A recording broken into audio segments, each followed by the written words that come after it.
हर हर महादेव। सावन का पवित्र महीना चल रहा है। चारों ओर भोलेनाथ जी के जयकारे गूंज रहे हैं।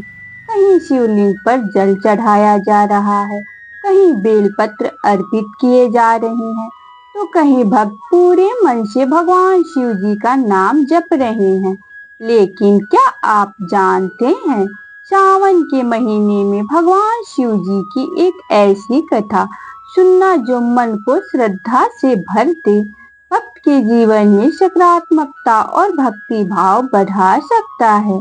आज की यह कथा केवल एक कहानी नहीं, यह कथा हमें बताती है कि जब इंसान के पास कोई सहारा नहीं बचता, तब भी अगर उसके मन में सच्ची श्रद्धा हो और वह महादेव का नाम लेता रहे, तो उसे भीतर से शक्ति मिलती है। तो अगर आप भगवान शिव जी के भक्त हैं तो इस कथा को अंत तक जरूर सुनिए। कथा सुनते समय अपने मन में केवल एक बार कहिए हर हर महादेव और भोलेनाथ से मन ही मन अपनी प्रार्थना कीजिए।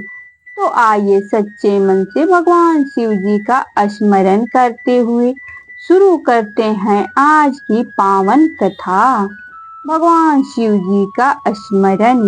ओम नमः शिवाय, ओम नमः शिवाय, ओम नमः शिवाय। हे भोलेनाथ, आप कैलाशपति हैं, आप महादेव हैं, आप देवों के देव हैं। आप अपने भक्तों के लिए करुणा के सागर हैं। हे नीलकंठ, जिस प्रकार आपने संसार के कल्याण के लिए विष को अपने कंठ में धारण कर लिया था, उसी प्रकार हमारे जीवन के दुख, चिंता और भय को भी दूर करने की शक्ति हमें दीजिए। हमारे मन में भक्ति दीजिए, हमारे घर में सुख शांति दीजिए और हमें हमेशा सही मार्ग पर चलने की शक्ति दीजिए। हर हर महादेव। सावन और महादेव की भक्ति। सावन का महीना भगवान शिव जी को समर्पित माना जाता है। इस महीने में भक्त भगवान शिव को जल अर्पित करते हैं, बेलपत्र चढ़ाते हैं, धतूरा, आँख के फूल और फल अर्पित करते हैं, सोमवार व्रत रखते हैं और पूरे महीने शिव जी का नाम जपते हैं। लेकिन भगवान शिव जी को केवल वस्तुओं की आवश्यकता नहीं है। भोलेनाथ तो भक्त का भाव देखते हैं। आपके पास चढ़ाने के लिए बहुत कुछ हो या कुछ भी न हो, अगर आपके मन में सच्ची श्रद्धा है तो वही सबसे बड़ा अर्पण है। क्योंकि महादेव को धन दौलत से नहीं, सच्चे मन से की गई भक्ति प्रसन्न करने की बात कही जाती है। इसी बात को समझाने वाली एक सुंदर कथा है। एक गरीब भक्त की कथा। बहुत समय पहले एक छोटा सा गांव था। उस गांव के चारों ओर हरे भरे पेड़ थे। पास ही एक छोटी नदी बहती थी। गांव के लोग सरल जीवन जीते थे। उसी गांव में एक गरीब भक्त रहता था। उसका नाम था शिवदास। शिवदास बहुत गरीब था। उसके पास न बड़ा घर था, न धन था, न खेतों में बहुत उपज होती थी। वह रोज मेहनत करता और जो कुछ भी मिलता उसी से अपने परिवार का पालन करता। लेकिन उसके जीवन में एक चीज बहुत बड़ी थी, भगवान शिव जी के प्रति उसकी अटूट श्रद्धा। उसके घर के पास एक छोटा सा शिव मंदिर था। मंदिर बहुत पुराना था। वहाँ कोई विशेष सजावट नहीं थी, न बड़ी घंटियां, न महंगे फूल, न चांदी सोने की सजावट। बस एक साधारण शिवलिंग था और उसी शिवलिंग को शिवदास अपना सब कुछ मानता था। वह रोज सुबह उठकर सबसे पहले नदी पर जाता, नदी से थोड़ा जल लाता और शिवलिंग पर चढ़ाता। फिर दोनों हाथ जोड़कर कहता, हे भोलेनाथ, मेरे पास आपको देने के लिए कुछ नहीं है, बस मेरा मन है, इसे स्वीकार कर लीजिए। सावन का आगमन। एक वर्ष सावन का महीना आया। गांव में हर तरफ उत्साह था। लोग दूर दूर से बेलपत्र, फूल और पूजा की सामग्री लेकर मंदिर जा रहे थे। कई भक्तों ने व्रत रखा, कई लोग कांवड़ लेकर आए। शिवदास भी रोज मंदिर जाता, लेकिन इस बार उसके जीवन में एक बड़ी परेशानी आ गई। लगातार बारिश के कारण उसका काम बंद हो गया। घर में अनाज बहुत कम बचा था। उसकी पत्नी और बच्चे भी परेशान थे। एक दिन उसकी पत्नी ने चिंता से कहा, घर में खाने के लिए बस थोड़ा सा अनाज बचा है। अगर काम जल्दी शुरू नहीं हुआ तो हम क्या करेंगे? शिवदास कुछ देर शांत रहा, फिर मुस्कुराकर बोला, चिंता मत करो। जिसने हमें अब तक संभाला है वही आगे भी संभालेगा। पत्नी ने कहा, लेकिन केवल भरोसा करने से घर तो नहीं चलता। शिवदास ने प्रेम से कहा, सही बात है, हमें अपना कर्म भी करना है। मैं कल फिर काम खोजने जाऊंगा, लेकिन महादेव पर विश्वास कभी नहीं छोड़ूंगा। शिवदास की परीक्षा। अगली सुबह बहुत तेज बारिश हो रही थी, फिर भी शिवदास उठ गया। उसने नदी से जल लिया और मंदिर की ओर चल पड़ा। रास्ता कीचड़ से भरा हुआ था। बारिश के कारण रास्ते में कई जगह पानी जमा था, लेकिन शिवदास धीरे धीरे मंदिर तक पहुंच गया। उसने शिवलिंग पर जल चढ़ाया, बेलपत्र चढ़ाया और हाथ जोड़कर बोला, हे महादेव, आज मेरे पास आपको देने के लिए कुछ भी नहीं है। न फूल है, न फल है, न मिठाई है, लेकिन मेरे पास मेरा विश्वास है, मेरी भक्ति है, मेरी आंखों के आंसू है। हे भोलेनाथ, आप मेरे मन का भाव जानते हैं, बस मेरे परिवार पर अपनी कृपा बनाए रखना। इतना कहकर वह मंदिर से बाहर निकल गया। रास्ते में मिला एक बेलपत्र। मंदिर से लौटकर समय शिवदास ने रास्ते के किनारे एक सुंदर बेल का पेड़ देखा। पेड़ के नीचे एक ताजा बेलपत्र गिरा हुआ था। उसने बेलपत्र उठाया, कुछ क्षण उसे देखा, फिर उसने मन में विचार आया, मैंने आज महादेव को बेलपत्र नहीं चढ़ाया। वह वापस मंदिर की ओर चला गया। शिवलिंग के सामने जाकर उसने वह बेलपत्र रख दिया और बोला, भोलेनाथ, यह बेलपत्र बहुत साधारण है, लेकिन मेरे लिए आज यही सबसे कीमती है, क्योंकि मेरे पास यही है। उसकी आंखों में आंसू आ गए। उसने आंखें बंद की और कहा, महादेव, अगर मेरी भक्ति में कोई कमी हो तो मुझे क्षमा करना। महादेव की कृपा। कथा के अनुसार उस रात शिवदास ने एक अद्भुत स्वप्न देखा। उसने देखा कि वह कैलाश पर्वत के सामने खड़ा है। चारों ओर दिव्य प्रकाश फैला हुआ है। बर्फ से ढके पर्वत चमक रहे हैं। चारों तरफ ओम नमः शिवाय का मधुर जाप सुनाई दे रहा है। तभी उसके सामने भगवान शिव प्रकट हुए। मस्तक पर चंद्रमा, जटाओं में मां गंगा, हाथ में त्रिशूल और चेहरे पर करुणा। शिवदास ने भगवान शिव जी के चरणों में सिर झुका दिया। उसकी आंखों से आंसू बहने लगे। वह बोला, हे महादेव, मैंने तो कभी आपसे धन नहीं मांगा। मैंने केवल इतना मांगा कि मेरे मन से आपकी भक्ति कभी कम न जाए।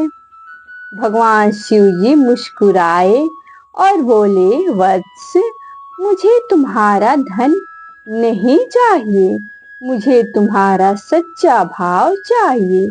जो भक्त कठिन समय में भी मेरा नाम नहीं छोड़ता, मैं उसके मन को शक्ति देता हूँ। जो भक्त दूसरों का बुरा नहीं चाहता, मैं उसके जीवन में शांति का मार्ग खोलता हूँ। और जो भक्त अपने कर्म के साथ मेरा स्मरण करता है, उसे निराश नहीं होना चाहिए। शिवदास ने हाथ जोड़कर कहा, प्रभु, मुझ पर अपनी कृपा बनाए रखिए। महादेव बोले, मेरी कृपा केवल तुम्हारे ऊपर नहीं, हर उस भक्त पर है जो सच्चे मन से मुझे याद करता है। इतना कहकर भगवान शिव अंतर ध्यान हो गए। अगली सुबह शिवदास की आंख खुली। वह कुछ देर तक अपने स्वप्न को याद करता रहा। उसके मन में अद्भुत शांति थी। वह मंदिर आया। शिवलिंग के सामने बैठकर उसने आंखें बंद की और मन ही मन कहा, हे भोलेनाथ, आज मुझे कोई चमत्कार नहीं चाहिए। बस मुझे इतना समर्थ देना कि मैं मेहनत कर सकूं, अपने परिवार की जिम्मेदारी निभा सकूं और किसी जरूरतमंद की मदद कर सकूं। फिर वह काम की तलाश में निकल पड़ा। कुछ ही दूर गया था कि उसे एक व्यापारी मिला। व्यापारी को अपने काम के लिए एक मेहनती व्यक्ति की जरूरत थी। शिवदास ने पूरी ईमानदारी से काम किया। व्यापारी उसके काम से बहुत प्रभावित हुआ। उसने शिवदास को नियमित काम दे दिया। धीरे धीरे उसके घर की स्थिति सुधरने लगी। लेकिन शिवदास ने कभी यह नहीं सोचा कि केवल चमत्कार से सब कुछ हुआ। वह हमेशा कहता, महादेव ने मुझे रास्ता दिखाया, लेकिन उस रास्ते पर चलना मेरा कर्म था। कथा की सबसे बड़ी सीख भक्तों, इस कथा की सबसे बड़ी सीख यही है कि भगवान शिव जी अपने भक्त के भाव और कर्म को महत्व देते हैं। हम अक्सर सोचते हैं कि भगवान को प्रसन्न करने के लिए बहुत धन चाहिए, बहुत बड़ी पूजा चाहिए, बहुत सारी सामग्री चाहिए, लेकिन सच्ची भक्ति के लिए सबसे जरूरी है श्रद्धा। अगर आपके पास दूध नहीं है तो जल अर्पित कीजिए। अगर फूल नहीं है तो मन से प्रणाम कीजिए। अगर बेलपत्र नहीं है तो केवल ओम नमः शिवाय का जाप कीजिए। अगर मंदिर जाने का अवसर नहीं है तो घर में बैठकर शिव जी को याद कीजिए, क्योंकि भक्ति का सबसे बड़ा दीपक हमारे मन में जलता है। सावन में क्या करें? सावन के पवित्र महीने में आप अपनी श्रद्धा के अनुसार भगवान शिव जी की पूजा कर सकते हैं। सुबह उठकर स्नान करें, भगवान शिव जी का स्मरण करें, शिवलिंग पर श्रद्धा से जल चढ़ाएं, बेलपत्र अर्पित करें, ओम नमः शिवाय का जाप करें।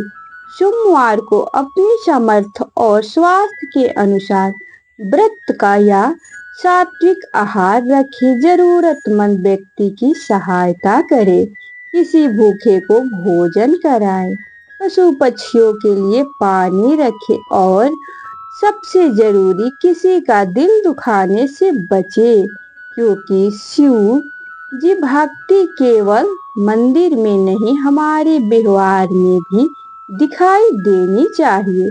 महादेव जी की प्रार्थना। अब कथा के अंत में आइए अपने दोनों हाथ जोड़कर भोलेनाथ से प्रार्थना करते हैं। हे कैलाशपति महादेव, हमारे घर पर अपनी कृपा बनाए रखना, हमारे माता पिता को स्वस्थ और प्रसन्न रखना, हमारे परिवार में प्रेम बनाए रखना, हमारे मन से भय दूर करना, हमारे जीवन में सही मार्ग दिखाना, हमसे जाने अनजाने में जो गलतियां हुई है उन्हें क्षमा करना। ही भोलेनाथ, जब हम परेशान हो तो हमें धैर्य देना, जब हम कमजोर पड़े तो हमें शक्ति देना, जब हम गलत रास्ते पर जाए तो हमें सही रास्ता दिखाना, और सबसे बड़ी बात, हमारे मन से आपकी भक्ति कभी कम न होने देना। हे महादेव, हमारे घर में धन से पहले शांति देना, सफलता से पहले सद्बुद्धि देना और सुख के साथ दूसरों की सहायता करने का भाव देना। ओम नमः शिवाय। ओम नमः शिवाय। भक्तों के लिए विशेष संदेश। अगर आपने यह कथा पूरी श्रद्धा से सुनी है तो इसे भगवान शिव जी के चरणों में एक छोटी सी भक्ति मानकर स्वीकार कीजिए। लेकिन याद रखिए, केवल कथा सुनना ही पर्याप्त नहीं है, कथा का संदेश अपने जीवन में उतारना भी जरूरी है।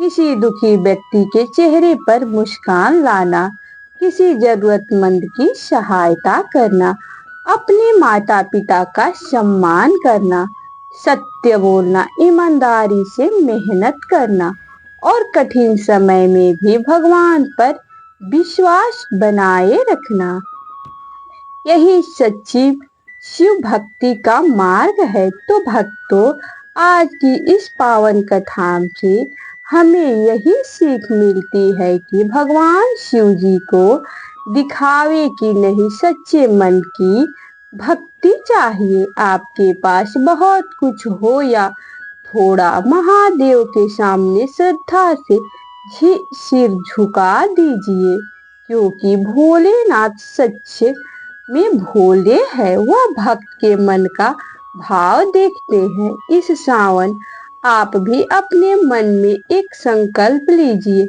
मैं महादेव का नाम कभी नहीं छोड़ूंगा, मैं अपने कर्म ईमानदारी से करूंगा और जितना संभव होगा दूसरों की सहायता करूंगा। अगर आपके मन में भगवान शिव जी के प्रति श्रद्धा है तो कमेंट में जरूर लिखिए हर हर महादेव और इस पावन कथा को अपने परिवार और शिव भक्तों के साथ जरूर साझा कीजिए। कौन जाने आपके द्वारा साझा किया गया यह कथा किसी ऐसे व्यक्ति तक पहुंच जाए जिसे इस समय थोड़ी आशा और विश्वास की जरूरत हो। भगवान भोलेनाथ आपके जीवन में सुख, शांति, सद्बुद्धि और सकारात्मकता बनाए रखे। आपके परिवार पर महादेव की कृपा बनी रहे। हर संकट में महादेव आपका मार्गदर्शन करे। इसी प्रार्थना के साथ हर हर महादेव। ओम नमः शिवाय।